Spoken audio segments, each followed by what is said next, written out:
नमस्कार मंडळी. मंडळी, आता शेतकरी हुशार झालेले आहे. शेतकरी आता रस्त्यावर उतरलेले आहे. जोपर्यंत शेतकऱ्यांची कर्जमाफी केली जाणार नाही तोपर्यंत शेतकरी हा शांत बसणार नाही. आणि त्याची सुरुवात आज स्वाभिमानी शेतकरी संघटनेच्या माध्यमातून सुरू झालेली आहे.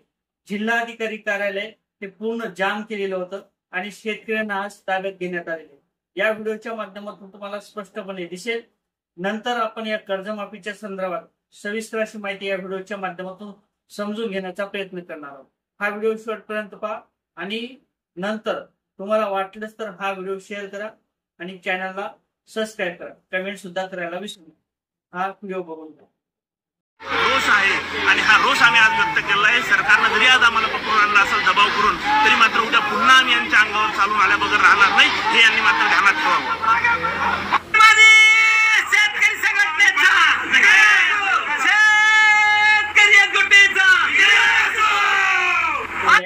ज्या अर्थी शेतकऱ्यांच्या माध्यमातून स्वाभिमानी शेतकरी संघटनेच्या माध्यमातून जिल्हाधिकारी कार्यालय पूर्ण जाम करण्यात आलं होतं. त्यानंतर शेतकऱ्यांनी सोयाबीन सुद्धा त्या अधिकाऱ्याच्या अंगावरती फेकलं होतं, पोलीस अधिकाऱ्यांच्या अंगावरती फेकलं होतं आणि निषेध सुद्धा जाहीर केला होता. जोपर्यंत शेतकऱ्यांची कर्जमाफी दिली जात नाही तोपर्यंत आता शेतकरी शांत बसणार नाही. असेच काही उठाव हे शेतकऱ्यांना करणं गरजेचे असणार आहे. कालही मी त्या व्हिडिओच्या माध्यमातून सांगितलं होतं, शेतकरी आता रुंगरं घेऊन रस्त्यावर उतरल्याशिवाय, आपले गुरढोरं जिल्हाधिकारी कार्यालय या ठिकाणी घेऊन गेल्याशिवाय शेतकऱ्यांची कर्जमाफी ही केली जात नाही. शेतकऱ्यांना आता कुठेतरी रस्त्यावर उतरावंच लागणार आहे. असा हा व्हिडिओ मी काल सुद्धा टाकला होता. परंतु माहित नाही शेतकऱ्यांना काय आवडते. शेतकऱ्यांना कदाचित असेही आवडत असेल की आजचा विमा उद्या जमा होते, उद्या पैसे जमा होते. असे जर काही व्हिडिओ आवडत असतील तर माफ करा, हा व्हिडिओ मी टाकत नाही. कारण तर ज्या अर्थी शेतकऱ्यांचे हे प्रश्न मार्गी लागले पाहिजे, शेतकऱ्यांची कर्जमाफी ही झाली पाहिजे, या व्हिडिओच्या माध्यमातून, या चॅनलच्या माध्यमातून मी नेहमीच पाठपुरावा करत राहणार आहे. तुम्हाला व्हिडिओ आवडेल ना आवडेल हे मला माहित नाही, परंतु मी शेतकऱ्यांची बाजू ही लावून धरणार आहे. मंडळी, ज्या अर्थी सुधीर मुनगंटीवार यांनी आजही विधानसभेत चर्चा केली होती आणि शेतकऱ्यांची कर्जमाफी ही झाली पाहिजे होती, त्यांची दुटप्पी ही भूमिका कुठेतरी दिसत आहे. एकीकडे सरकार सुद्धा त्यांचंच आहे आणि सरकारच्या माध्यमातून त्यांनाच उभं करण्यात आलेले आणि त्यांच्या माध्यमातून असे पुरावे मांडण्यात आलेले, जे काही लोक आहेत, जे काही निराधार लोक असतील, जे काही पेन्शनधारक लोक असतील, त्यांच्या सुद्धा पैसे रुकलेले आणि वेतन तुम्ही कितीतरी लागू करता, तर मग शेतकऱ्यांची कर्जमाफी का केली जात नाही असंही त्यांचं म्हणणं आहे. परंतु ज्या अर्थी भाजप सरकार तुमचंच आहे आणि सत्तेत सुद्धा तुम्ही जा. मान्य करतो मी, तुम्ही शेतकऱ्यांचे प्रश्न मार्गी लावता, शेतकऱ्यांच्या कर्जमाफीच्या संदर्भात तुम्ही बोलता, तुमचं खरं तर आभार व्यक्त केला पाहिजे. परंतु ही गोष्ट कुठेतरी सरकारच्या ध्यानात येत नाही. ज्या अर्थी शेतकऱ्यांची कर्जमाफी होत नाही त्यासाठी तुम्हाला बजेट लागतं. मग अजितदादा पवार यांना कर्जमाफी कशी दिली जाते, अजितदादा पवार यांचं कर्ज कशा पद्धतीने माफ केलं जाते, त्यांचा जो काही भ्रष्टाचार असेल तो कशा पद्धतीने हँडल केला जाते. तुमच्याकडे आल्यानंतर तुम्ही सर्व क्लीन चिट देता. एखादा डिटर्जंट पावडर जशा पद्धतीने वापरता त्याच पद्धतीने तुमच्या पक्षात आलेला व्यक्ती त्या ठिकाणी क्लिअर होतो. त्याच्याकडे कोणत्याही प्रकारचं मार्क्स काय असेल, भ्रष्टाचार असेल, काय असेल ते पूर्ण क्लिअर केल्या जातात.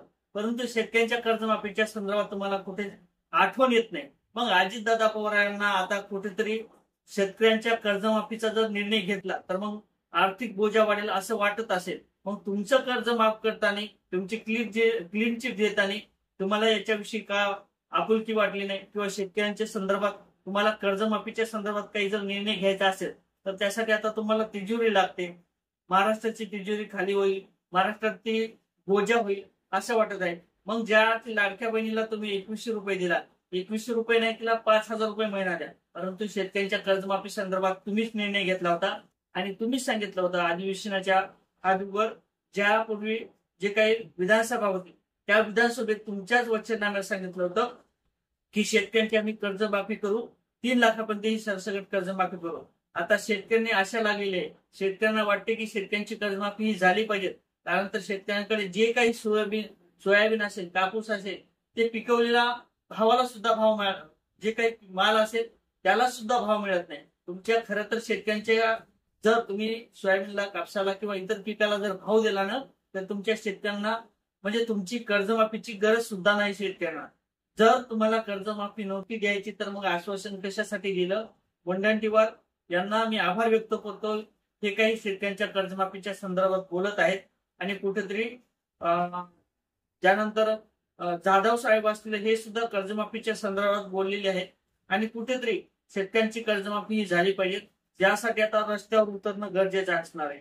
जोपर्यंत तुम्ही रस्त्यावर उतरत नाही तोपर्यंत तुमची शेतकऱ्यांची कर्जमाफी ही होत नाही. हे सरकार सुद्धा करत नाही. त्यासाठी हुशार व्हा. आपल्या लेकरा बाळाचं भवितव्य आपल्याच हाती आहे. जर आपल्या शेतातील भाव मिळाला नाही, जर आपल्याकडे पैसा नसेल तर उद्या लेकराची फी कशावरून भरणार, तुमच्या मुलीबाळीचे लग्न कशात करणार, त्याचबरोबर तुमचं आर्थिक संकट असेल, दुःख सुख असेल ते कसं भागवणार याचा विचार करा. आणि त्यासाठी आपल्याला एकजूट व्हा आणि कुठेतरी सरकारला या गोष्टीची जाणीव करून द्या. ज्या पद्धतीने तुम्ही शेतकऱ्यांची कर्जमाफी करतो म्हणले होते त्याची जाणीव कुठेतरी आता करून द्या. त्याशिवाय आपल्याला पर्याय नसणार आहे. असे जर व्हिडिओ आवडले तर नक्की शेअर करा आणि चॅनलवर नसाल तर चॅनलला सबस्क्राईब करा. खरं तर मी जी काही शेतकऱ्यांची कर्जमाफी आहे ती मिळत नाही तोपर्यंत शांत बसणार नाही. तुम्हाला व्हिडिओ आवडतील न आवडतील आम्ही व्हिडिओ टाकत राहणार. तुम्हाला आवडायचं पहा, नका तर नका पाहू. जय शिवराय.